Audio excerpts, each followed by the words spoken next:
نن موضوع د جنگ احد مبارکه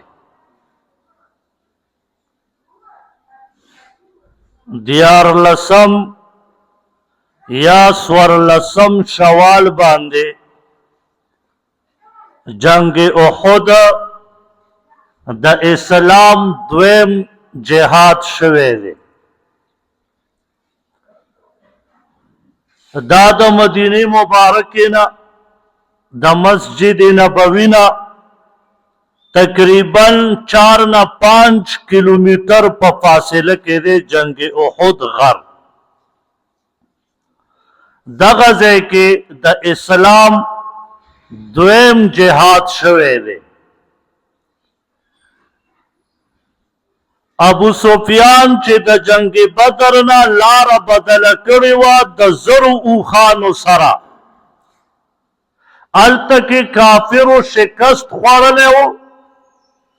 ابو سفیان سره زرو اوخانو او د زرو اوخانو سره 50,000 مسقال سونه وه. دغه زرو اوخانو سامان او د 50,000 مسقالو سونا دا ټوله په مکه مکرمه کې راغونډه کړه او ویلو چې د مسلمانانو خلاف په دې باندې د جهاد دپاره سامان اخلو.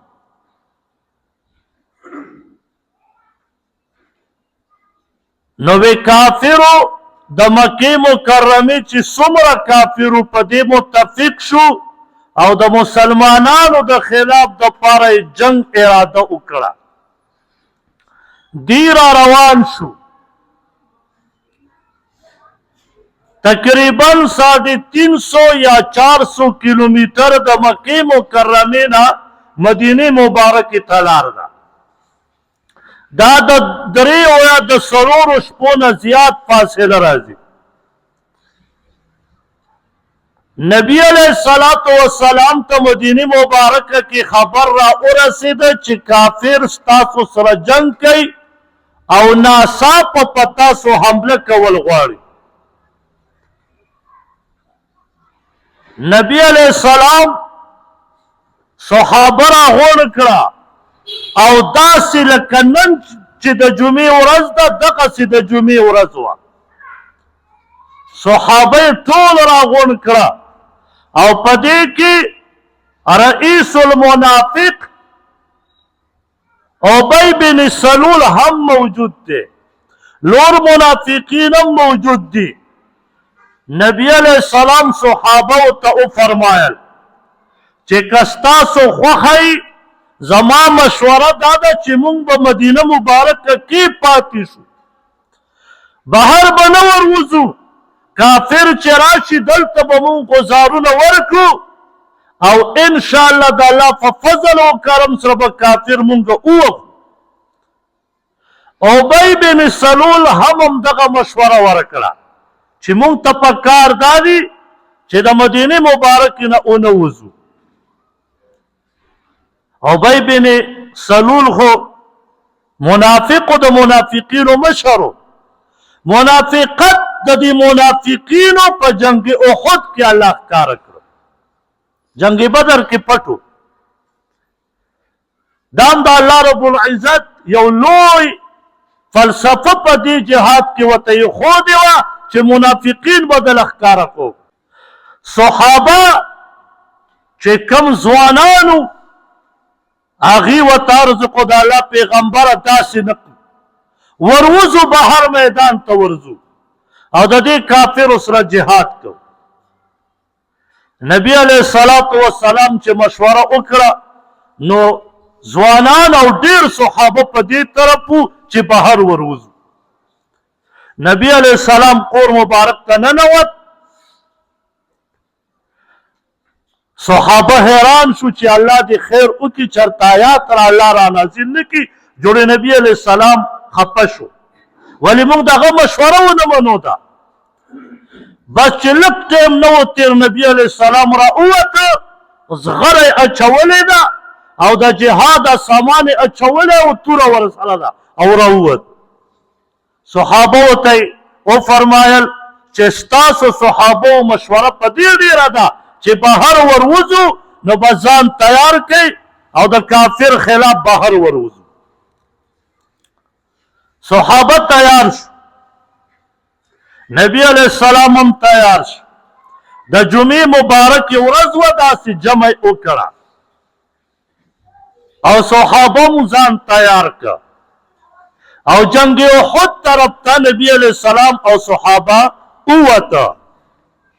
پته ورته ولګېده چې کافر به داسې راځي او په مدینه مبارکې حمله کوي.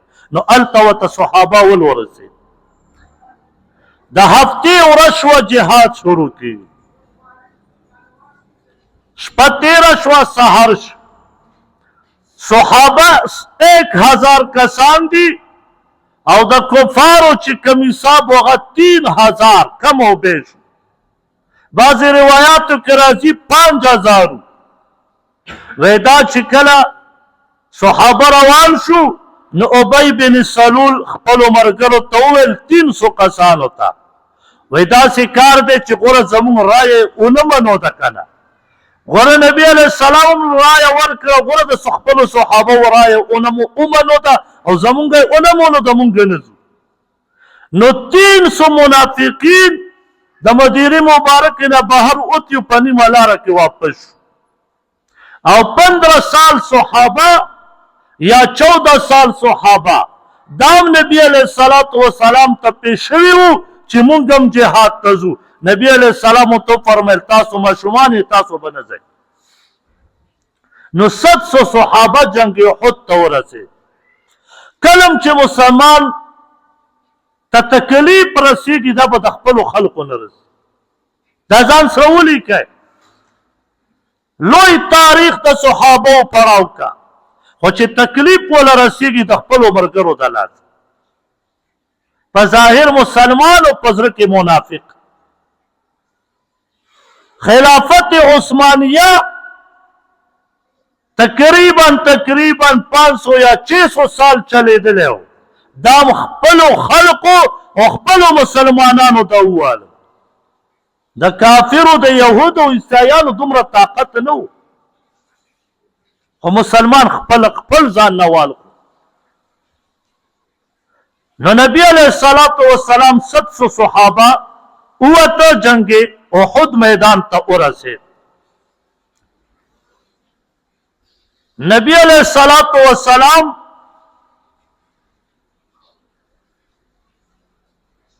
چې هلته ورسېد ته اوس جهاد شروع کېږي. نو 3 کسان د کافرو نه راووته او 3 کسان دا د صحابو نه راووت. اول به 2-3 کسان اول خپلو کې جنگ کو. نو علی رضی الله تعالی عنہ میدان ته ووت، بیا حمزه بن عبدالمطلب حمزه رضی الله تعالی عنہ ووته او دریم زبیر بن عوام رضی الله تعالی عنہ دا ووت. د دې مقابله کې چې کم 3 کافر و 3 وړی تخته کړه، مردار کړه او په دغه ټیم کې جهاد شروع کړ. خو نبی علیه السلام عبدالله بن جبیر رضی الله تعالی عنہ مقرر کړی سره د 50 صحابه او غشو ویشتونکو چې په دې غونډۍ به تاسو کېنئ او د دې غونډۍ نه به نه راکوزېږي څو پورې چې ما حکم نه وي کړی. دې صحابه ورته عرض وکړو سید الله پیغمبره هغه غونډۍ باندې کېناست. دا جنگ احد چې کم غر دی او نبی علیه السلام په هغې کې زخمي شوی و ناستو، هغې ته مخامخ دا غونډۍ ده او اوس وله مخامخ جومات جوړ دی او د دې په غونډۍ شاته کې یو نری غوندې داسې تنګی دی، داسې په هغې کې دا خالد بن ولید رضی الله تعالی عنہ بیا په هغې راغلی و. نو دا دومره غټه غونډۍ نه ده، سړی چې تاویږي تقریبا په 6 یا په 10 منټو کې به د دې نه ګیر چاپېر تاو شي د دې غونډۍ نه. دلته یې صحابه کې نه ولي، د دې ځای نه به خوځئ نه، که مونږ جنګ پیلو ته او که ومو ګټه تاسو به ناست دی. نو صحابه په دغه ځای کې ناستو او کافرو ته شکست شروع کا.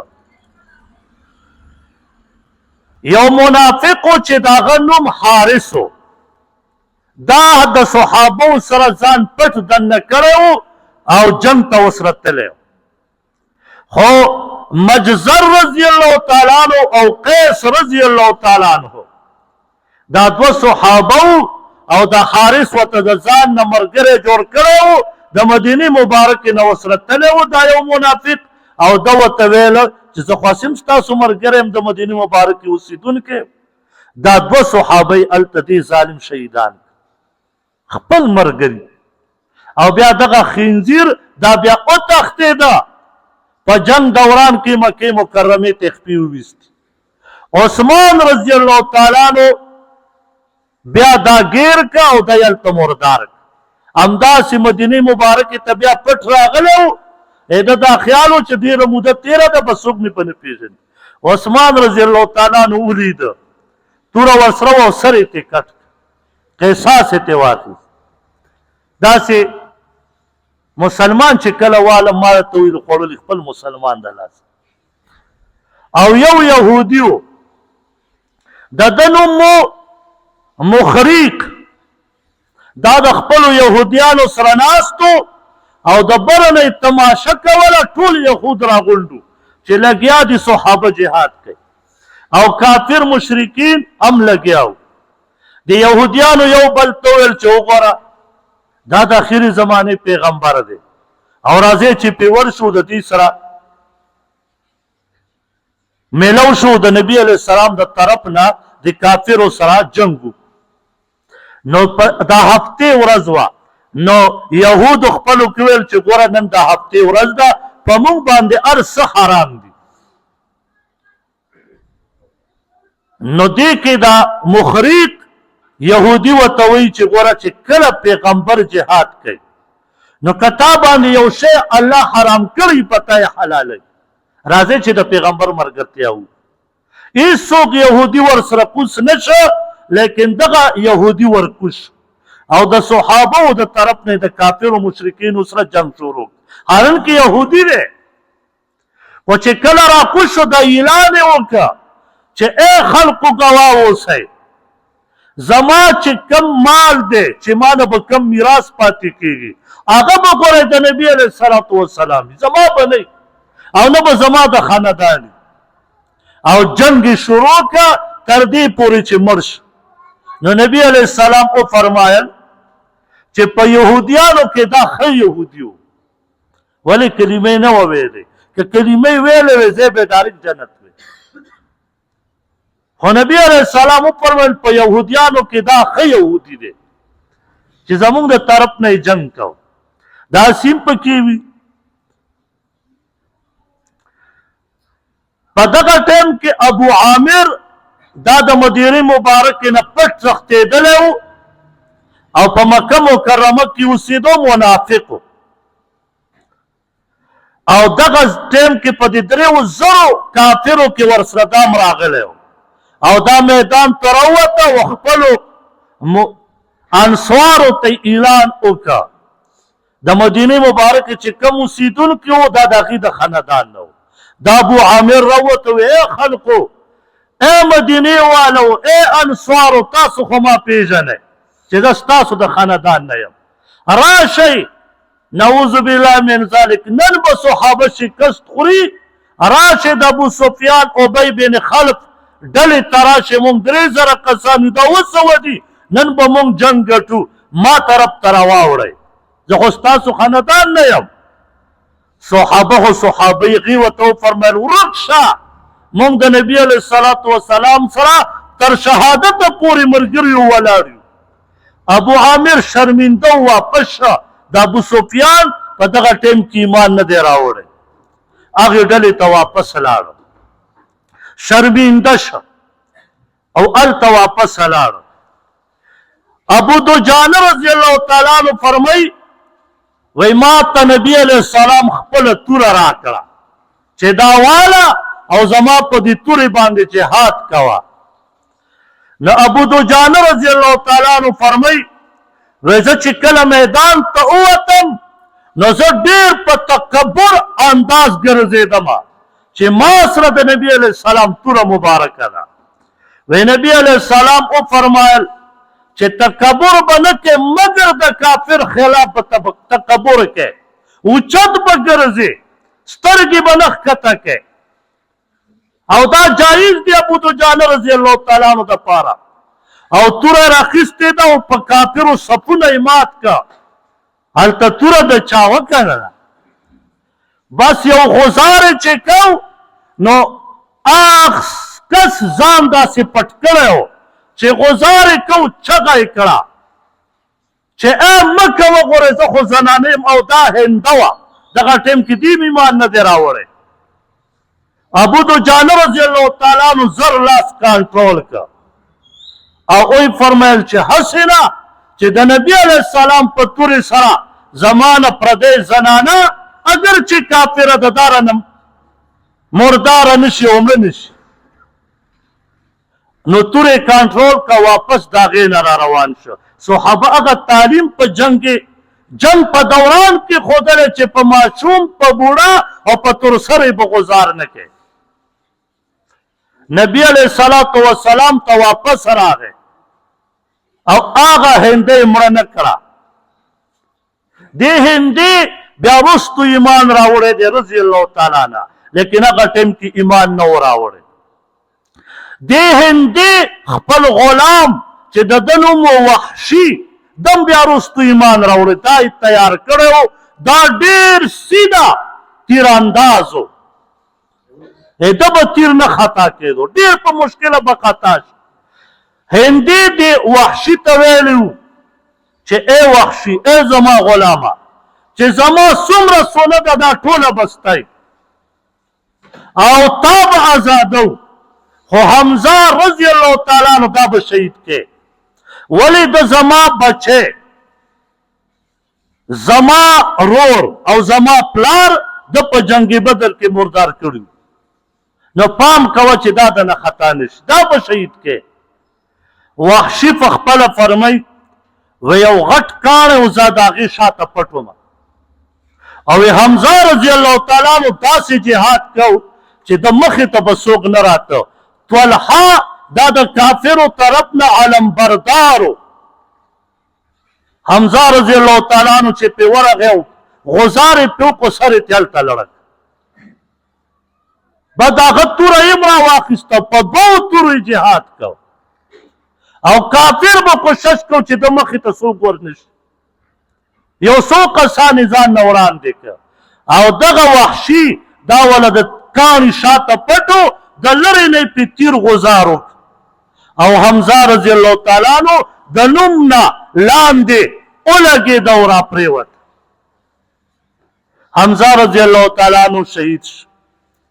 وحشي په خپله فرمایي وی بیا ما منډه کړه او هندي ته مې وویلو چې زه ګوره آزادم شوم او ماله به دومره دومره سونم راکې تا راته ویلي او راشه حمزه رضی الله تعالی عنہ مې شهید کړی. وی هنده راغله او چاړه ورسره وه او د حمزه رضی الله تعالی عنہ سینه مبارکه یې وڅیرله.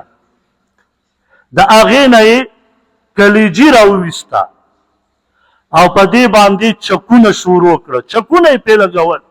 کچا دې دا کوشش کو چې دا سینه به زه ټوله خورم.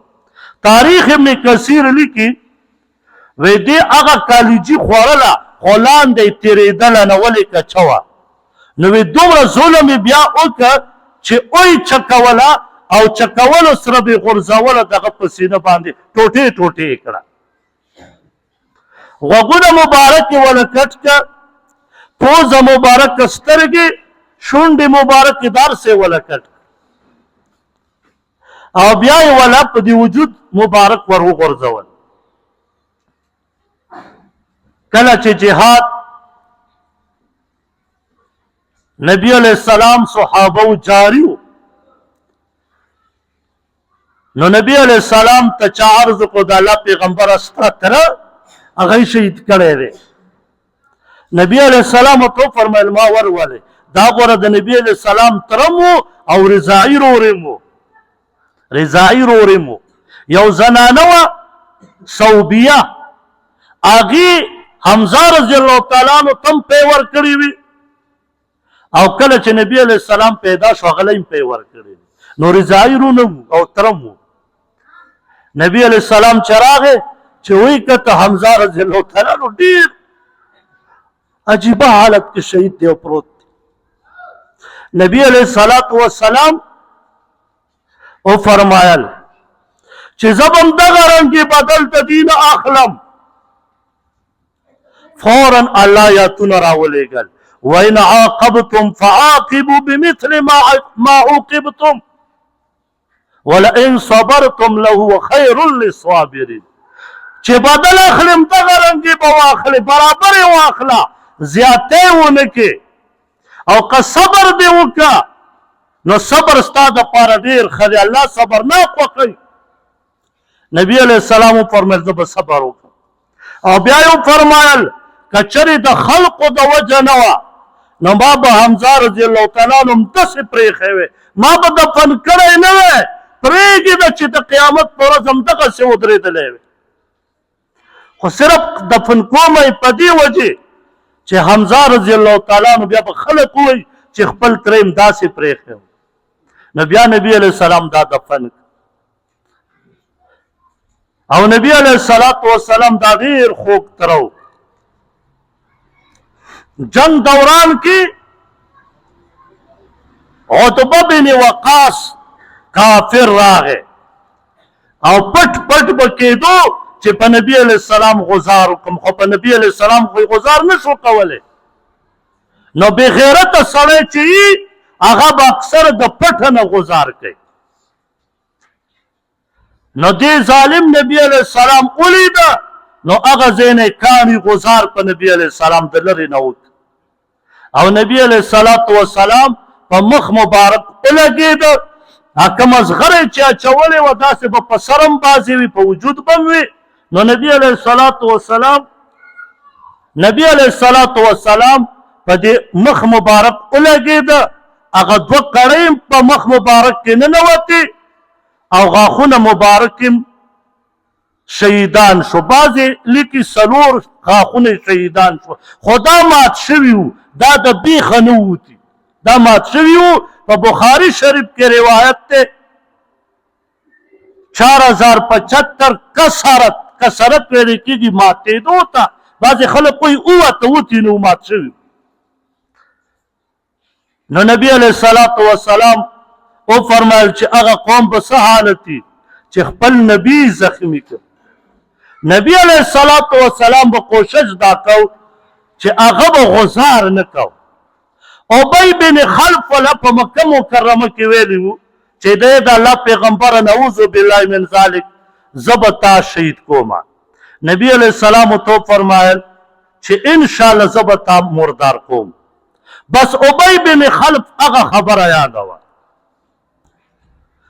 نو ده به بار بار حمله کوله نبی علیه السلام د یو صحابي نه نظر واخیسته او داسې معمولي ورتېره کړه صرف داسې پې وګرېده لکه سړی چې په ناپوهۍ سره یو زغی د ده په وجود وګرېږي چې وینم ترې راونوځي معمولي غوندې پوټکي ترې لاړه او دومره لمباړې وی تاسو ته څه پته ده خلکو کافرو غیرت ورکړه چې معمولي ګرېدلې وی والله الله یې منو ده ښه ای مسلمانه ما ورته خو په خپلو بچو په سر قسم کړو مشرکه دا په دې سړی کافر کېږي هغه کافر وی والله چې دا د نبي علیه السلام غزار دی او که دا زما درد په دې ټولو خلقو تقسیم کې په مکې مکرمې په حجاز خلقو یې تقسیم کې والله که دغه درد یې برداشت کړي تاسو ته څه پته ده دا غزار د نبي علیه السلام دی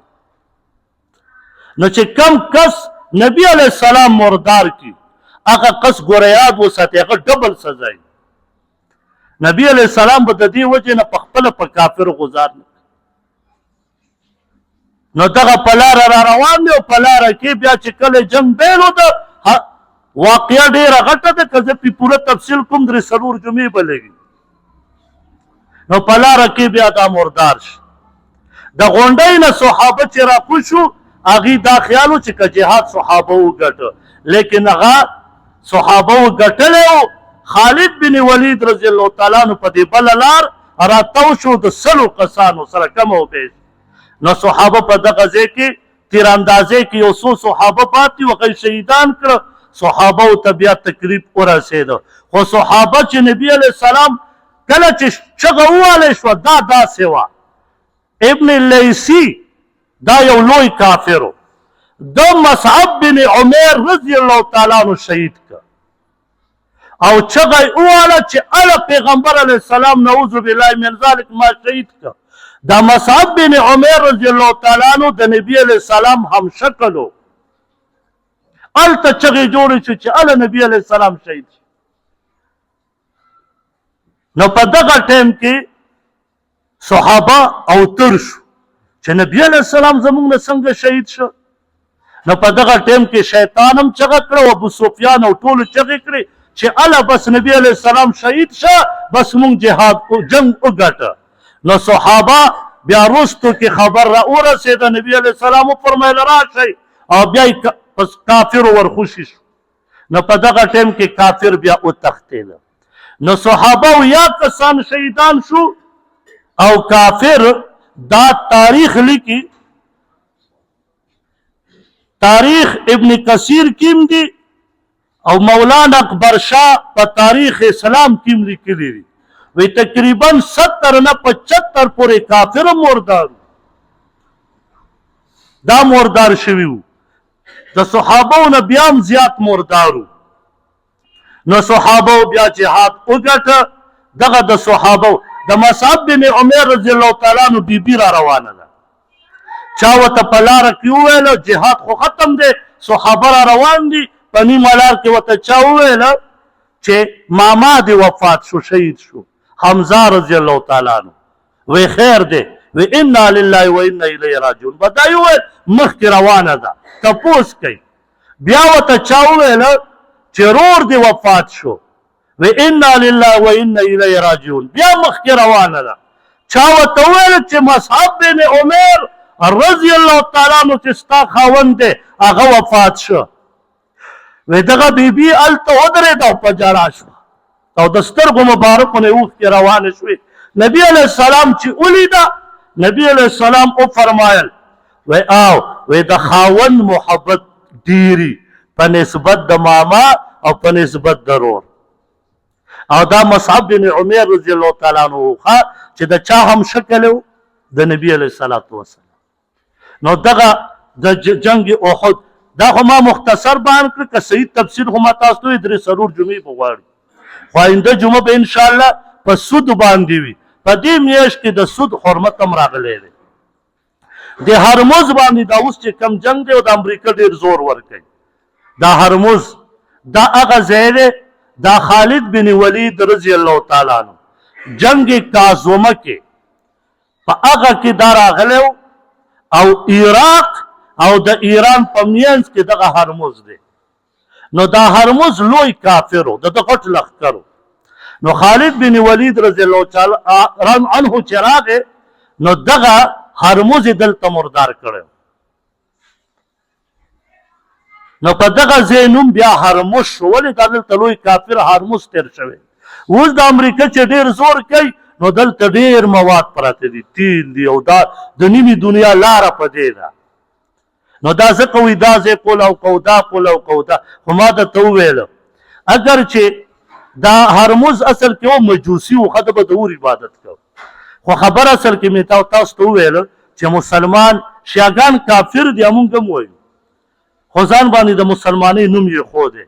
خو اصل کې چې کم غیرت پکې دی که نه، که داسې غیرت زمونږ په مشرانو کې راغی که نه، زمونږ په سعودي کې راغی، زمونږ په اماراتو کې راغی، زمونږ په کویت کې راغی، زمونږ په دوبۍ کې راغی، زمونږ په دې پاک پاکستان کې راغی. نو انشاءالله تعالی دا خو یوه امریکا ته چې زر امریکې شي که نه د خپو لاندې به یې کړي.